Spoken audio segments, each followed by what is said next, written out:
एक बार कौरवों ने, बाल्यकाल की बात है, कौरवों ने गधा को पीले कपड़ा पहना करके, पीले वस्त्र में ढक करके और युधिष्ठिर के मार्ग में छोड़ दिया। भैया बोलो मत, सब लोगों से बोल दो, यहां बोले नहीं कोई भी। तो कौरवों ने पीले वस्त्र में ढक करके गधा को छोड़ दिया। युधिष्ठिर जी महाराज भ्रमण करते करते गए और अपने नियम के अनुसार पीत देखते ही उन्होंने प्रणाम किया। कौरव सब हंसी उड़ाने लगे, देखो देखो गधा को प्रणाम कर रहा है। युधिष्ठिर जी महाराज बोले, गधा नहीं है, मेरे लिए श्याम सुंदर हैं ये। कौरव बोले, हमने ही तो गधा को पीले कपड़ा पहना के खड़ा किया है, तुम कैसे कह सकते हो कि श्याम सुंदर है? बोले, मेरा विश्वास कहता है कि श्याम सुंदर है, और नहीं तो तुम देख लो। जैसे गधा के ऊपर से पीत वस्त्र हटाया तो गधा की आकृति दिख रही थी बाहर से, लेकिन जैसे पीत वस्त्र हटाया तो गधा तो अंतर्ध्यान होगा। एक जैसे घुटमुन बालक खड़ा होता है ना, घुटमुन चलता है, ऐसे ठाकुर जी वहां पर खड़े हुए हैं। ठाकुर जी प्रकट हो गए। कहने की बात है, पर पीत में, पीतांबरी में ठाकुर जी का वास है। अगर कभी आपको कहीं मंदिर जाने का अवसर ना मिले, कभी आपको ठाकुर जी के दर्शन करने का अवसर ना मिले, वृंदावन की बहुत याद आवे, वादना पीरो ही पहन के घूमो और यूं ही विचार करो कि श्री ठाकुर जी आपके अंग से लगे हुए हैं। ये ठाकुर जी को स्वरूप है। तो आज आप सब लोगों का जो स्वरूप है उससे ही पता चल रहा है कि आज नंदोत्सव होने वाला है। मैं कथाओं में कहा करता हूं कि हमारी बाह्य आवरण से हमारी स्थिति पता चल जाए, इसको भक्त लक्षण कहते हैं।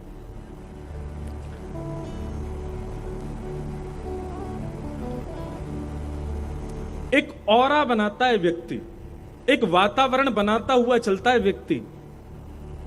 भक्त का वातावरण कैसा होना चाहिए?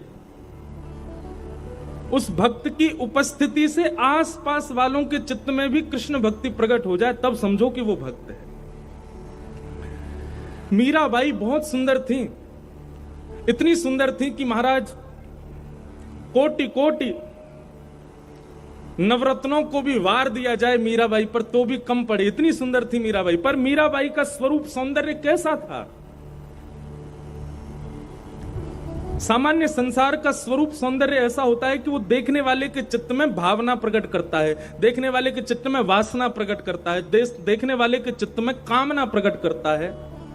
पर मीराबाई का स्वरूप कैसा था? इतनी सुंदर थी कि मीराबाई को देख करके यदि किसी के चित्त में काम भी होता था ना, तो काम मर और जाता था, प्रकट तो बहुत दूर की बात है।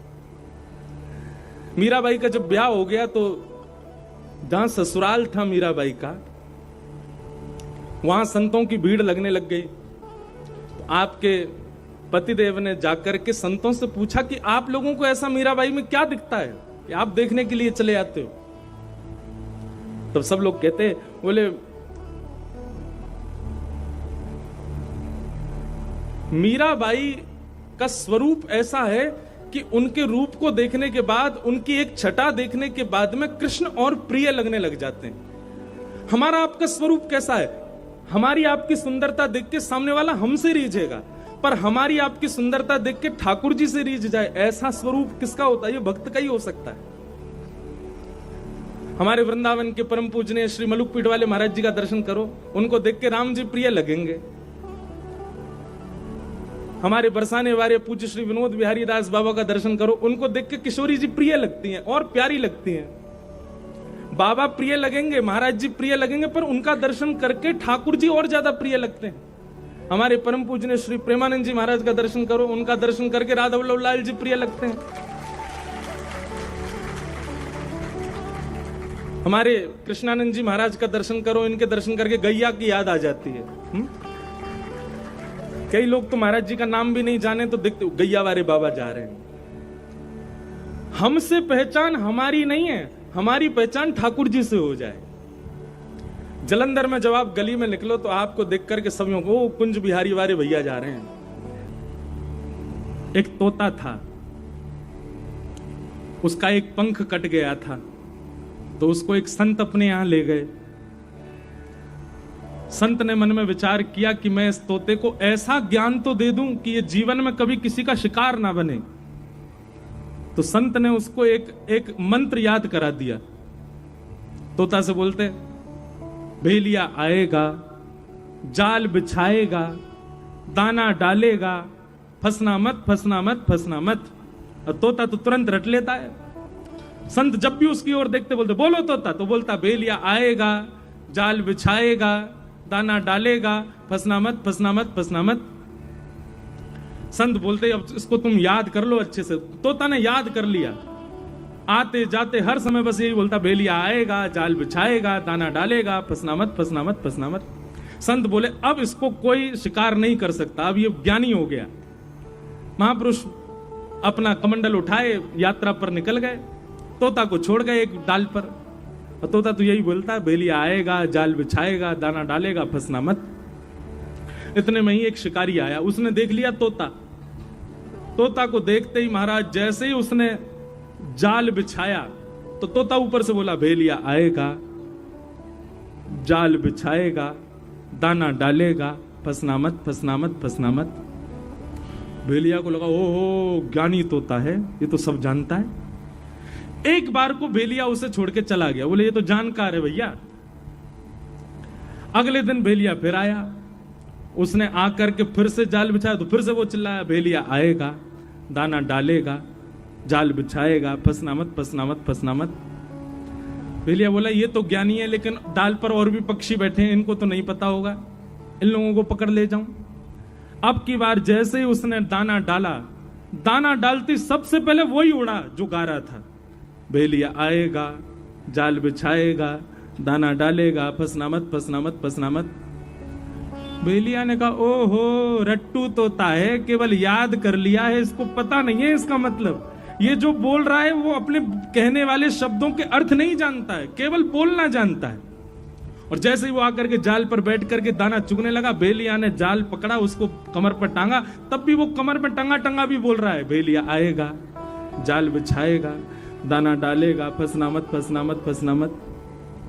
भेलिया ने घर ले जाकर के महाराज उसकी सब्जी बनाने के लिए जैसे चक्कू उठाया तब भी बोला भेलिया आएगा, जाल बिछाएगा, दाना डालेगा, फंसना मत, फंसना मत, फंसना मत। यही स्थिति हो गई है हमारी और आपकी। हमको याद तो हो गया है हनुमान चालीसा, लेकिन हमारे जीवन में कर्म रूपी भेलिया जब आता है और हमारे साथ में खूब उपद्रव करता है, तब हम गाते तो भूत पिशाच निकट नहीं आवे, महावीर जब नाम सुनावे, नासरो घर सब पीरा, जपत नंदन हनुमत वीरा, जंगर दे हनुमान चुरावे मनकम। लेकिन कर्म जानता है कि ये इसको मतलब नहीं पता है, ये केवल रटना जानता है, केवल रट लिया है। तो रटने से फायदा केवल इतना होगा कि एक बार आपके दुष्कर्म आपको छोड़ देंगे, ये जान के कि आपको ज्ञान होगा। लेकिन वो कर्म दोबारा जब लौट करके आएंगे देखेंगे इसने तो केवल रट रखा है, जानता कुछ भी नहीं है। तब उसी के चंगुल में आप सब कुछ जानते हुए भी फंस जाओ। इसलिए भैया ये कथाएं क्यों होती हैं, ये संत जन क्यों अपना गला फाड़ फाड़ करके आप सबके बीच में प्रवचन कर रहे हैं, ताकि आप इन गूढ़ रहस्यों को जानो, समझो, पहचानो, ताकि केवल बाह्य, केवल रटने से काम नहीं चलेगा। उसका भीतरी ज्ञान जो है वही आपके मन को और वही आपकी बुद्धि को शांति प्रदान करेगा, वही आपके कर्म रूपी उस राक्षस से लड़ने का बल प्रदान करेगा। कर्म राक्षस नहीं है, पर कर्म कई बार हमको अज्ञानी जानकर के बहुत प्रगाढ़ हो जाता है, बहुत प्रबल हो जाता है, और उसकी प्रगाढ़ता, उसकी प्रबलता, उसकी निर्दयता के हम शिकार बन जाते हैं अज्ञान के कारण। इसलिए भैया सत्संग रोज किया करो, रोज सुना करो, कुछ ना कुछ नया ही मिलता है आपको। तो उस दिन हम आएंगे मंगलवार को, सब लोग इकट्ठे होना, सुबह 10:30 बजे हनुमान चालीसा का पाठ करेंगे। उसके बाद आप लोगों का नियम है कि आप हनुमान चालीसा अर्थ सहित याद कीजिए, बच्चों को याद कराइए, और हर मंगलवार एकजुट होकर के इस प्रकार हनुमान चालीसा के पाठ कीजिए। और भैया अपने पंजाब को बचा लीजिए, ये साडा पंजाब है, ऐसे बोलेंगे ना, साडा मतलब अपना ना, और ब्रजभाषा हम बोले जी हमारो पंजाब है। कौन को पंजाब है? हमारो। तो भैया या हमारे पंजाब को न बचाओ। हमारे वृंदावन बिहारी लाल के सबसे ज्यादा प्रेमी पंजाब से ही है, सब पंजाब से आते हैं। हमारे बिहारी जी को अच्छो ना लगे भैया आप सब लोग या तरीका के व्यसनन में पड़ जाओ, आप अपने कुल मर्यादा को त्याग दो, आप अपने धर्म को त्याग दो। बिहारी जी को कितना कष्ट होता होगा, बिहारी जी की प्रसन्नता के लिए या को करो, कि भैया अब जो बच्चे हैं उनको बचाए रखो और जो आवे वाले हैं उनको भी बचाओ। सबको सम्मान करो पर अपने घर के रहो, ऐसी हमारी प्रार्थना है। बोले नाथ, जब इंद्र ने मेघमालाओं को आज्ञा की और गड़गड़ करके काले बादलों ने आकाश को घेर लिया, तब आपने द्रत मंदर आपने एक पर्वत को उठाया। पर कैसे उठाया? बोले श्रीमुख चंद्र चकोर जय जय देव। हमारे पीछे श्रीनाथ जी दिख रहे हैं आपको? ये गिरधरधारी स्वरूप है ठाकुर जी का। नेत्र कहां है ठाकुर जी के? नीचे ऐसे खड़े हैं ठाकुर जी। तो ऐसे क्यों खड़े हैं?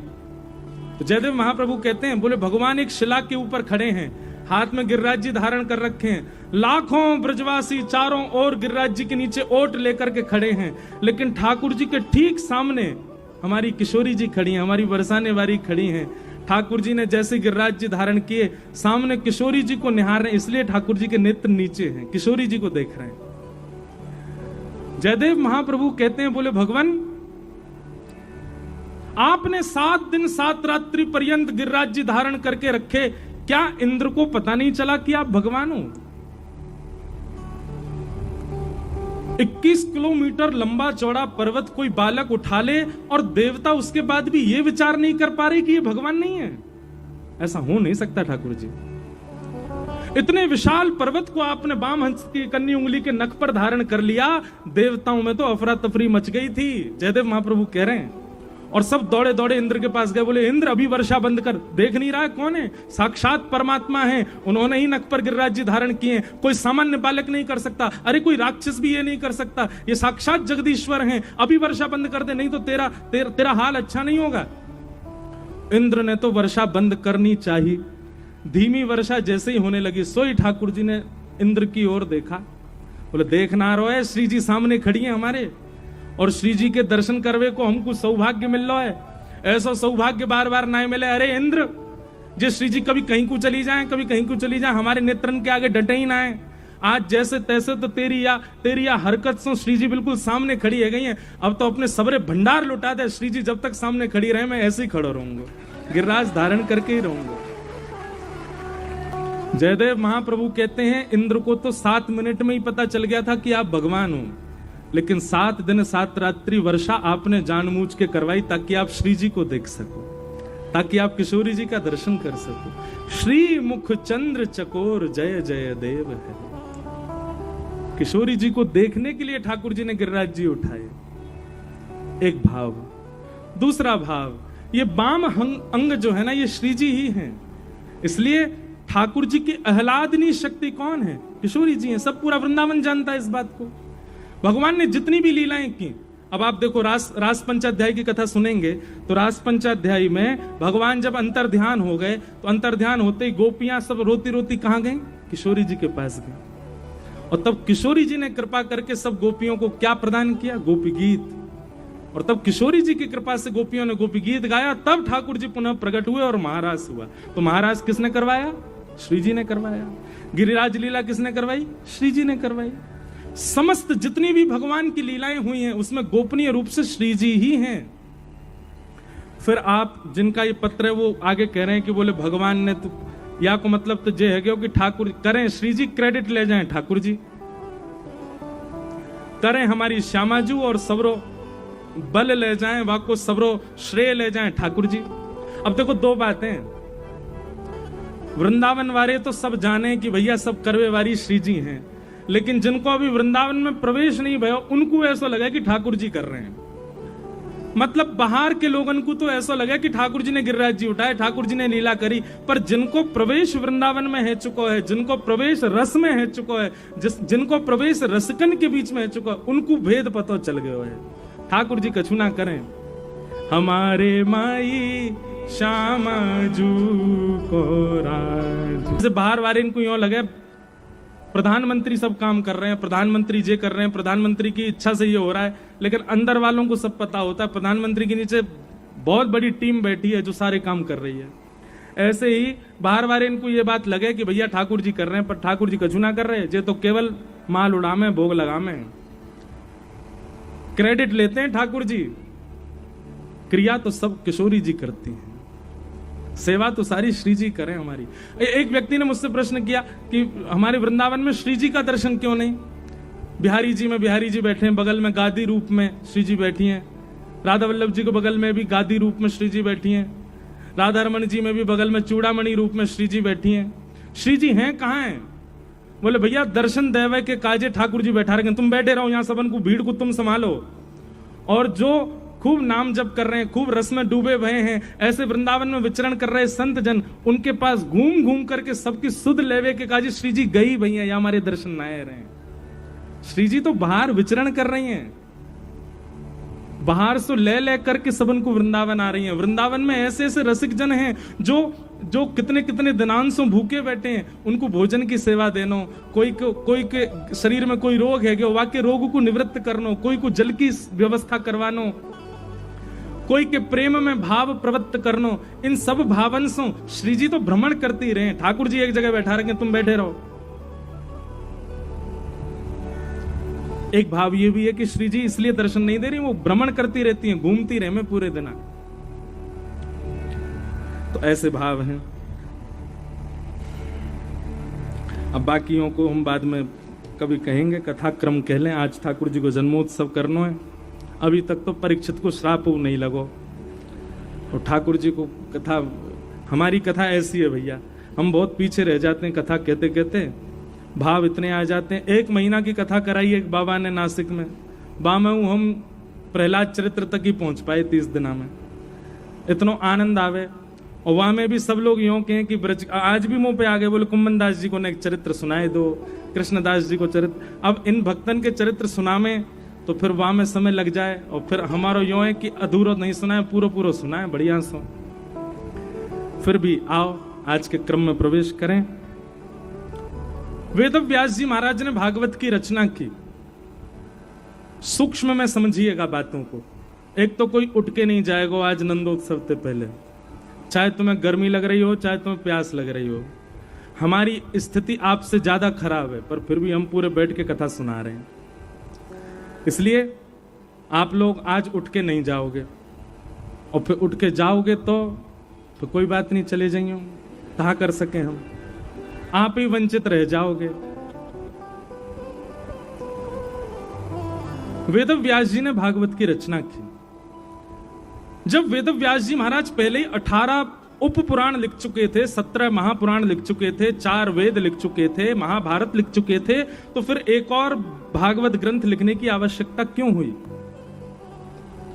तब वर्णन करते हैं कि वेद व्यास जी ने अभी तक जितने भी ग्रंथ लिखे हैं ना, उन सब में धार्मिक व्यक्ति को संतोष हो जाता है उन ग्रंथों को पढ़ने से। बहुत ध्यान से सुनना।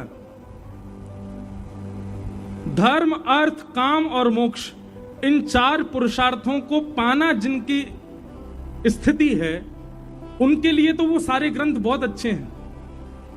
जिसको धर्म से लगाव है, जिसको अर्थ की कामना है, अर्थ माने धन, धर्म, अर्थ, जिसको बहुत सारी कामनाओं की पूर्ति करनी है, और जिसको मोक्ष की कामना है, ऐसे 4 प्रकार के लोगों के लिए बाकी के सारे ग्रंथ बड़े बड़े श्रेष्ठ हैं। पर जो पंचम पुरुषार्थ का अनुयायी है, उसके लिए वे काम नहीं आने वाले। पंचम पुरुषार्थ किसको कहते हैं? पंचम पुरुषार्थ कहते हैं प्रेम को। किसको कहते हैं? प्रेमी व्यक्ति कई बार धर्म की बाउंड्री में नहीं रह पाता। प्रेमी व्यक्ति कई बार अर्थ की स्थिति में नहीं होता। मीराबाई धनवान थी, पर फिर भी धन नहीं था। सूरदास जी धनवान थे, पर फिर भी धन नहीं था। किसी भी भक्त को आप उठा करके देख लो, धनवान एक भी नहीं मिलेगा आपको। क्यों? अर्थ है ही नहीं। प्रेमी व्यक्ति के पास में धर्म की आड़ में वो रह नहीं पाएगा, वो उससे परे हो जाता है। और कर्मा भाई, धर्म तो कहता है कि सुबह उठ करके स्नान ध्यान करके पवित्र अवस्था में भगवान की सेवा करो। और कर्मा क्या कर रही है? बिना नहाए धोए सुबह सुबह दातुन कर रही है, और ठाकुर जी खिचड़ी बना रही है। थाली भर के लाई खींचड़ो, ऊपर घी की बात की, जीमो म्हारा शाम घनी जमावे बेटी जाट की। और ठाकुर जी दौड़े दौड़े आते हैं कर्माबाई की वो खिचड़ी पावे के लिए। अब सबरी की भक्ति कैसी? अब यहां धर्म कहां है? ठाकुर जी को झूठा खिलाना चाहिए? नहीं। पर सबरी क्या कर रही है? बेर खाती है, चख के देखती है, अगर खट्टे होते हैं तो दूर फेंक देती है, मीठे होती है तो ठाकुर जी को दे दी, इसको पाओ। ठाकुर जी उसका झूठा पा लेते हैं। तो प्रेमी व्यक्ति जब हो जाता है ना, तो धर्म की कई बातों से ऊपर निकल जाता है। अर्थ की उसको इच्छा नहीं होती, धन की इच्छा नहीं होती प्रेमी व्यक्ति को। धर्म, अर्थ और तीसरी बात काम, संसारी कामना तो होती ही नहीं है प्रेमी की। उसकी तो केवल एक ही कामना है कि बस ठाकुर जी हमसे रीझे रहे हैं, ठाकुर जी हमारे प्रसन्न रहे, ठाकुर जी हमारे राजी रहे। उसकी एक ही कामना है। तो ना तो वो धर्म से बंधा है, ना वो अर्थ में बंधा है, ना वो कामना में बंधा। और सबसे अंतिम बात, प्रेमी भक्त को मोक्ष की भी कामना नहीं है। हमारे वृंदावन जाओ, ब्रजवासियों से पूछो मुक्ति चाहिए, तो ब्रजवासी कहेंगे मुक्ति उन्होंने सी खारी लागे भैया, हमें मुक्ति मुक्ति नहीं चाहिए, मुक्ति की कामना नहीं है। अरे कहां तक कहें, श्री उद्धव जी महाराज जब वृंदावन जाते हैं तो वृंदावन जाकर के विधाता के आगे झोली फैला करके कहते हैं मेरा पुनर्जन्म वृंदावन में हो जाए। विधाता कहने लगे उद्धव तुम बृहस्पति के शिष्य हो, तुम जानते हो कि मानव जन्म से मुक्त होने के लिए हम मानव बने हैं, हम संसार से मुक्त होने के लिए मानव, और तुम कह रहे हो कि मुझे दोबारा पृथ्वी पे भेज दो। बोले भेज दो, पर वृंदावन भेज दो, वृंदावन के तज हमें और कुछ नहीं चाहिए। वृंदावन की बात आ जाती, इतने सारे पद मेरे मन में घूमने लगते हैं। हमारे रसिकजन कहते हैं कि भैया वृंदावन तो बार बार मांगो ठाकुर जी से।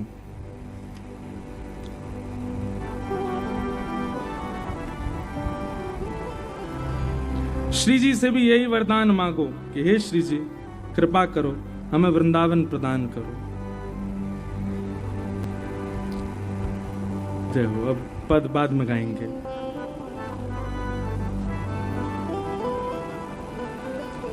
बोलो वृंदावन धाम की जय। हमारे श्री हरिराम व्यास जी, उन्होंने वृंदावन रस को खूब गाया। हरिराम व्यास जी कहते हैं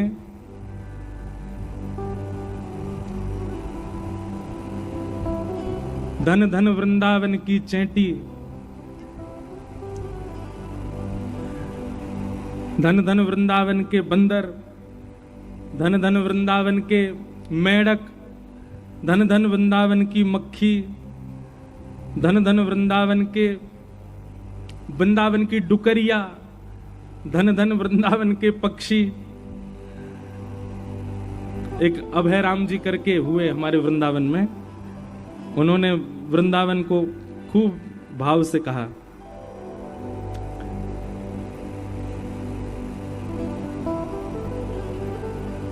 सुंदर भाव है, मिल जाए तो गाऊं अभी।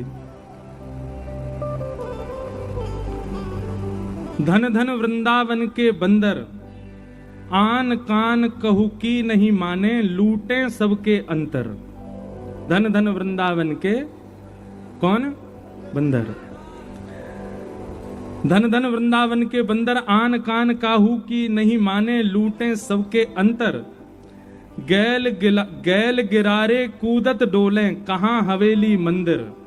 धन धन वृंदावन के बंदर। ऐसे ही इन्होंने खूब सारे भाव लिखे। धन धन वृंदावन की चेटी,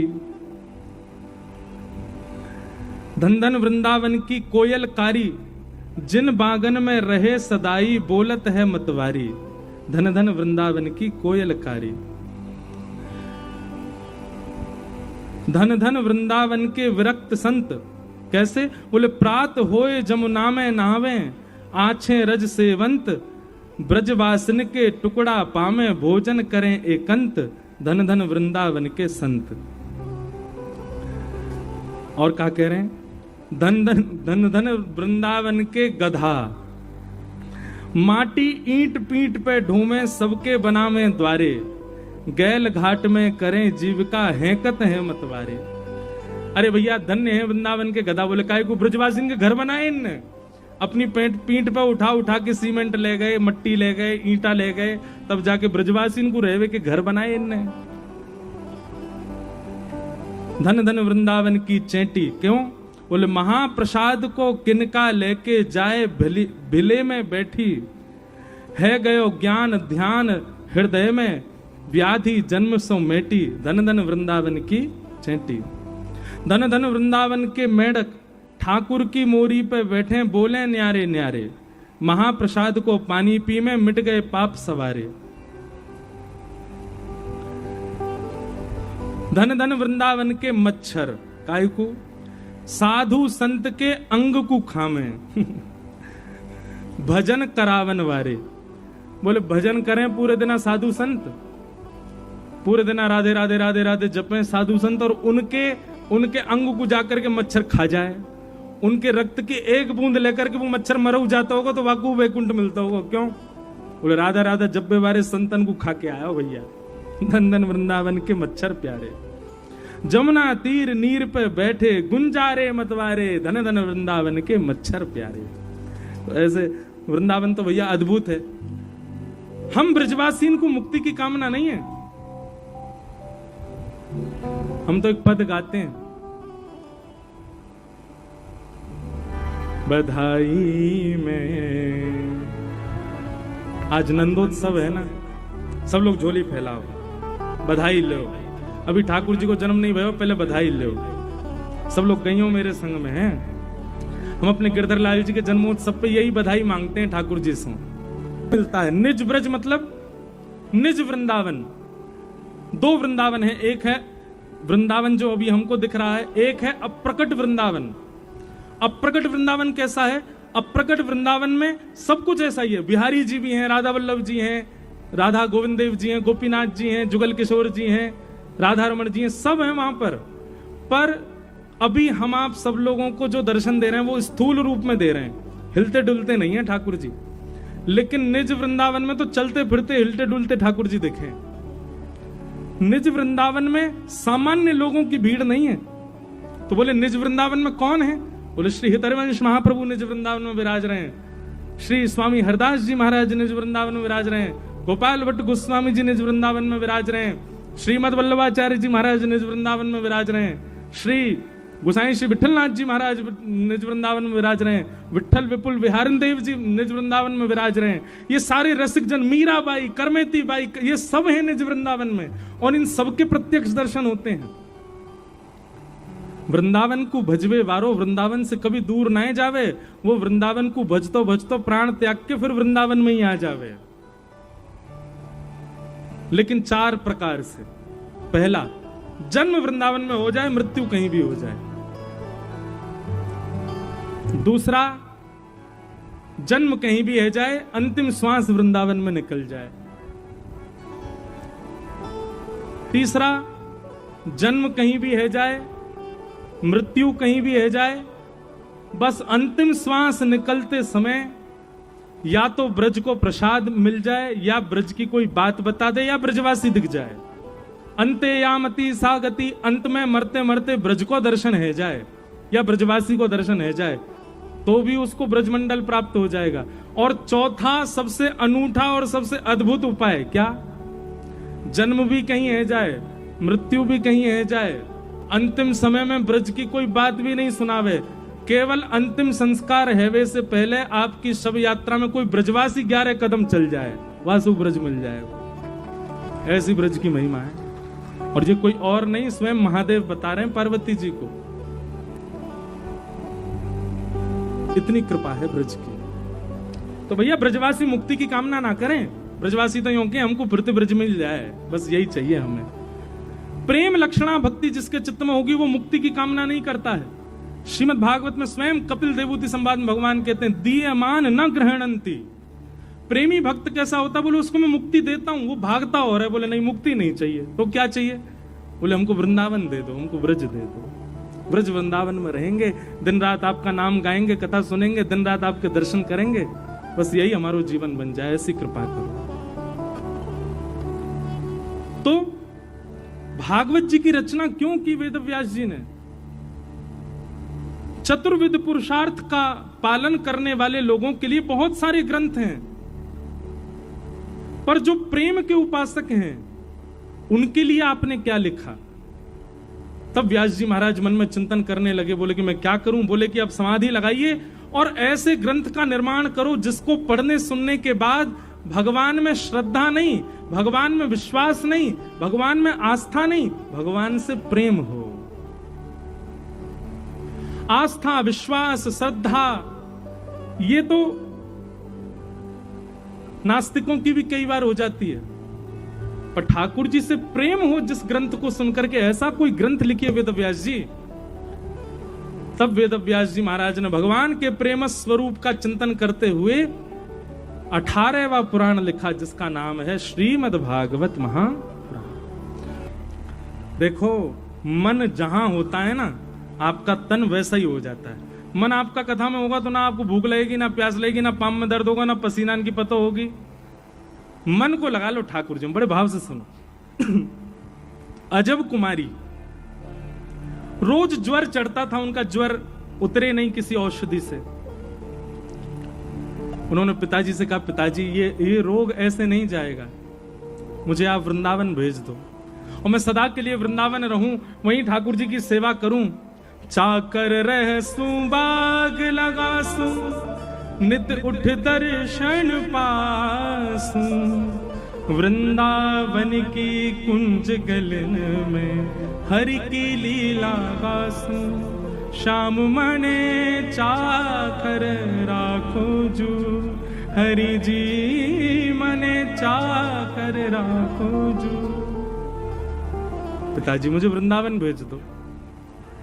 पिता राजा थे, मना कर दे, बोले बिल्कुल नहीं, तुझे दर्शन करने जाना है, तू चली जा, सेना तेरे साथ जाएगी, दर्शन कर, 2-4 दिन रुक, वापस आ जा। रुकने के लिए नहीं। क्या कहेंगे लोग, राजा की बेटी राजकुमारी वृंदावन बस गई, वहां जाकर दासियों की तरह रहती है। पिता ने आज्ञा नहीं दी। अजब कुमारी 4 दिन के लिए वृंदावन आई। बहुत ध्यान से सुनना। अब वो मंदिर में पीछे खड़ी होती है सबसे, और दूर खड़ी खड़ी ठाकुर जी के सामने रोते हुए कहती है, श्रीनाथ जी के सामने, पिताजी तो नहीं मान रहे, आप मान जाओ। 2 ही ऑप्शन है मेरे पास, या तो मुझे यहां बसा लो या फिर आप मेरे साथ चल दो, क्योंकि मैं आपके बिना नहीं रह सकती। पर ठाकुर जी तो बड़े ऐंठीले हैं ना, यूं ही खड़े रहे, कुछ करते थोड़ी है, चाहे कितना रो कितना फिपियाओ इनके आगे, यूं ही खड़े रहेंगे। कोई इन पे दया तो आती नहीं इनको बिल्कुल भी। अजब कुमारी ने लेकिन इसका एक उपाय ढूंढा और मंदिर के अधिकारी के पास जाकर के बोली, मुझे मंदिर में कोई सेवा दे दो। अधिकारी जी बोले, मंदिर में तो सारे पुरुष ही सेवा करते हैं, और तुमको कैसे सेवा देते हैं? बहुत प्यार प्रार्थना की तो अधिकारी जी बोले, अच्छा तुमको कुछ कला आती है, नाचना आता है, गाना आता है, कुछ आता है तुम पे? बोले, मैं राजकन्या हूं, राजकुमारी हूं, राजकुमारियों को ज्यादा ऐसे नाचना गाना वो नहीं है, हमारे पिताजी को पता चल गया तो बहुत नाराज होंगे। तो बोले, फिर क्या क्या करोगी ठाकुर जी, क्या कुछ तो करो सेवा। तो उसने कहा, मुझे चौसर खेलना बहुत बढ़िया आता है, मैं ठाकुर जी के संग चौसर खेलूं। तो बोला, हाँ तुम यही किया करो, तुम ठाकुर जी के साथ चौसर खेला करो।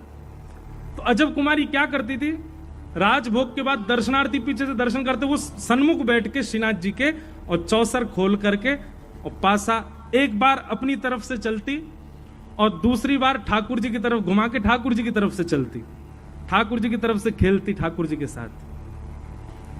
अजब कुमारी चौसर खेलने में इतनी निपुण थी कि उससे कोई जीत ही नहीं सकता। महाराज जब वो चौसर खेलती थी ना, तो जब अपनी चाल चलती और जब ठाकुर जी की चाल की बारी आती तो सामने श्रीनाथ जी को पसीना आ जाते, बोल अब मैं हारूंगा, जो मुझे हरा देगी। और जब उनके प्रश्वेत के बिंदु आते तो अजब कुमारी उस प्रश्वेत को बिंदु को देख लेती और बिंदु को देखते देखते ऐसी चाल चलती कि ठाकुर जी जीत जाते, वो हार जाती। सोई ठाकुर जी की 2 दतुइयां दिख जाती, हंस जाते ठाकुर जी खड़े खड़े। इस छवि का अवलोकन अजब कुमारी करती। 3 दिन तक तो ठाकुर जी जिताए वाने। अब आया चौथा दिन, जिस दिन उसको वापस जाना था। आज सुबह से ही आंखें लाल पड़ी हैं, मन घबरा रहा है, हाथ पैर कांप रहे हैं कि अब वापस जाना है। और ठाकुर जी यहां मंद मुस्काए, बिल्कुल सज धज के खड़े, आ जाऊं मैं जीतूंगा। अजब कुमारी ने सामने चौसर बिछाया और ठाकुर जी को देख रही है, अश्रु भरे हैं नेत्रों में, क्रोध में देख रही है। बोले आज नहीं जीत पाओगे आप, हर बार आप जीतोगे ऐसा थोड़ी होगा, आज तो मैं हरा के जाऊंगी आपको। तो मानो मनी मन ठाकुर जी कह रहे हैं मेरी नाक कट जाएगी, ऐसा मत करे, मुझे जिता जा। अजब कुमारी बोली आज नहीं जिताऊंगी, आज तो आपको हारना ही पड़ेगा। और अजब कुमारी ने ऐसी ऐसी चाल खेली, और दिना तो प्रश्वेत आते ठाकुर जी को, आज तो पूरे वस्त्र ही गीले है गए पसीना थे। ठाकुर जी घबरा रहे हैं, बोले आज हरा देगी जी, आज नहीं मानेगी। बस अंतिम चाल चलनी थी और ठाकुर जी पूर्ण रूपेण हार ही चुके हैं, अब जीतने की कोई गुंजाइश नहीं है। गुसाई लोग सब खड़े होकर के देख रहे हैं, बोले भैया आज तो हमारो लाला हार गए हो। अजब कुमारी की एक चाल, और उस एक चाल में जीत हार का निर्णय हो जाना था। जैसे ही अजब कुमारी पासा घिसने लगी, सामने खड़े ठाकुर जी मानो मंद मंद कह रहे हो, कछु मांग ले, जो मांगेगी सो दूंगा, लेकिन मुझे जिता दे। अजब कुमारी बोली मांग लूं? बोले हाँ मांग लो, वचन दो जो मांगूंगी सो दोगे। बोले दूंगो, लेकिन पहले मुझको जिता। बोले देख लेना, पीछे मत हटना, फिर मैं कुछ भी मांग सकती हूँ। बोले तू जो मांगेगी सो देंगे, लेकिन आज मुझको जिता दे। और ऐसा पासा परोसा कि अंतिम बाजी में ठाकुर जी जीत गए और अजब कुमारी हार गए। और जैसे ही अजब कुमारी हारी, श्रीनाथ जी उसकी गोद में प्रकट हो गए, उसका आलिंगन कर लिया और आलिंगन करके बोले मांग तो को क्या चाहिए, जो मांगेगी सो देंगे। अजब कुमारी बोली चलो मेरे साथ राजस्थान, वहीं बस जाओ मेरे यहां, आपको नित देखूं, नित आपका दर्शन करूं, आपको देखे बगैर अब मैं एक क्षण नहीं रह सकती, आप चलो मेरे साथ। ठाकुर जी तो घबरा गए। ठाकुर जी बोले मैं ब्रज तज कैसे जाऊं, मैं ब्रज छोड़ के कैसे जाऊं। अजब कुमारी बोली अब बात से पीछे मत हटना, आपने वचन दिया था जो मांगूंगी सो दोगे, अब मैंने मांगा है तो दीजिए। और उसी अजब कुमारी के लिए हमारे गिरिराज धरण श्री श्रीनाथ जी श्री गोवर्धन से उदयपुर के पास नाथ द्वारा में जाके विराजमान हो गए। पूछरी के लौथा की प्यारे, ऐसे हमारे श्रीनाथ जी जिस ब्रज का कभी त्याग नहीं करते ठाकुर जी, उस ब्रज का त्याग भी एक भक्त वैष्णव की प्रेम भाव से कर लिया। अब बताओ